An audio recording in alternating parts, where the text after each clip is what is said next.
Get ready for the dictation. Start.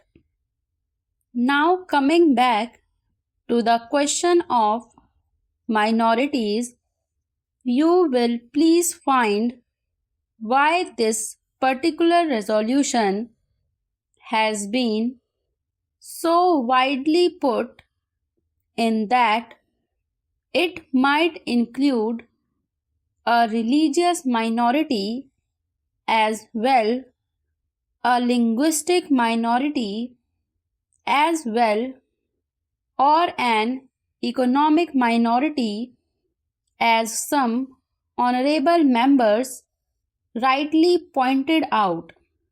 Now, sir, a question arises whether there ought to be any such protection in so far as a particular type of minority is concerned.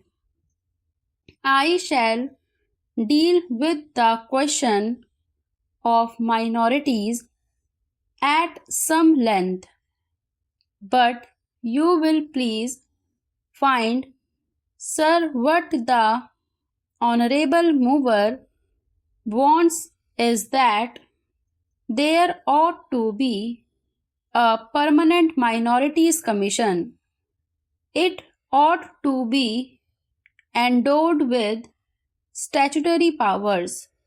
Therefore, sir, an attempt is being made for the first time by my honorable friend for driving a wedge between a community and a community. So far as the Constitution is concerned, as my honorable friend rightly pointed out, whenever the question of minorities arises, we have to be extremely careful. The Constitution is a very sacred document which has embodied all the different aspects of the common question of India's nationality.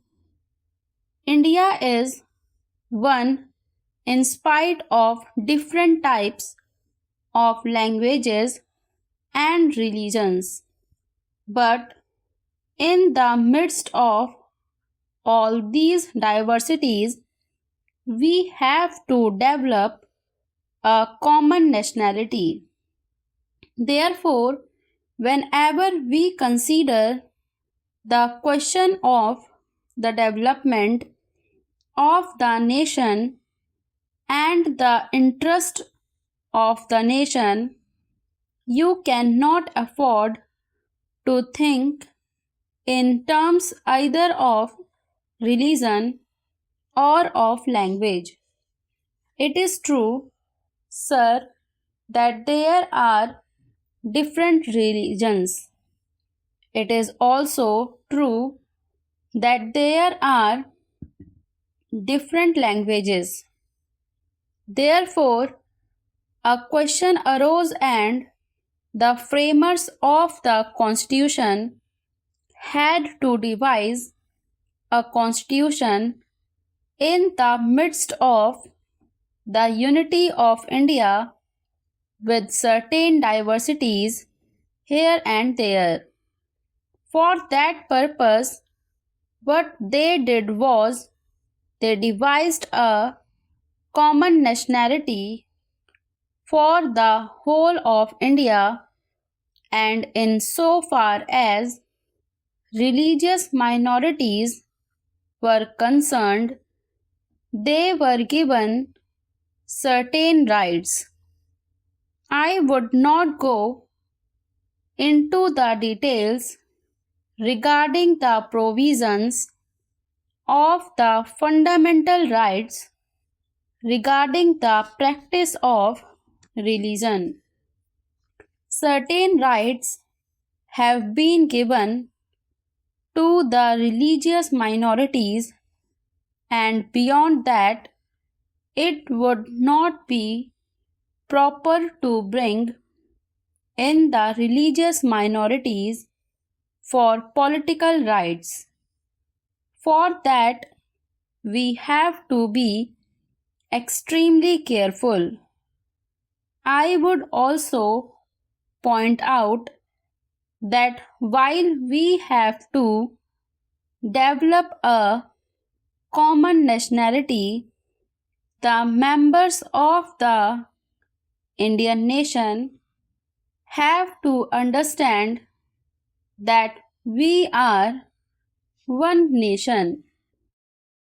Therefore, certain rights in respect of religious minorities were given. They were fundamental rights, and most of them are justiciable rights. Here, we stopped so far as the religious rights were concerned. Then a question arose: what ought to be the attitude of not only the government but the society regarding the languages? It was true that there were certain interests of the regional languages. Now, these languages required to be developed, but they were not meant for dividing one man from the other. So, in 1956, when the states were formed to a certain extent on the basis of language, what was done was not to have a state with 100% people belonging to the regional language, because they were found to be people belonging to different languages. That was the reason why this question was considered at great length, and the States Reorganization Commission also went into this question of linguistic minorities. It was bound to arise here and there because they were likely to feel that their rights and safeguards given to them might or might not be properly implemented. So, this question was considered first by the States Reorganization Commission, and they dealt with the question whether we should have a permanent minorities commission. They went into it very carefully and shrewdly. They found out that it would not be proper to set up a permanent minorities commission, because the result, if not the actual effect, would be that a permanent wedge would be driven between one community and another community. So far as language minorities were concerned, they had a right so far as their own languages were concerned. They had also an obligation to understand the language of the majority in the particular state. It is only by thus coming together that the members of the two language groups would come together and would harmoniously develop, but it was found at the time when the States Reorganization Commission had to consider this that some machinery should be devised for safeguarding the rights of linguistic minorities only, and after full consideration that was conceded was that only in respect of linguistic minorities certain rights